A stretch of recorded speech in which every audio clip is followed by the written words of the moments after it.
To wannan fa asiri na masu neman duniya ne a jajan masu neman duniya yanzu, masu neman manya-manyan dukiya yanzu. To yau muna ɗauke da zazzafan asirin tasarifi, wanda ake shi da turaren duniya. Wannan ana yin in kai ɗan kasuwa ne za ka iya yi domin haɓakar kasuwanci. Idan kana samun miliyan ɗaya za ka riƙa samun miliyan ɗari.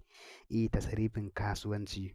Insha Allah Rabbi idan kana kasuwanci kana samun 10,000 aini to za ka riƙa samun 100,000, 200,000. Wannan asiri ne na tasarifin kuɗi wanda ake jingina shi da fannin kasuwanci.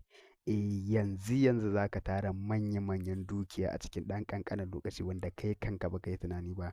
To yau muna ɗauke da zazzafan mujarraban asirin tasarifin kuɗi wanda ake jingina shi da kasuwanci. Wanda ake shi da turaren duniya kamar da kuke gani.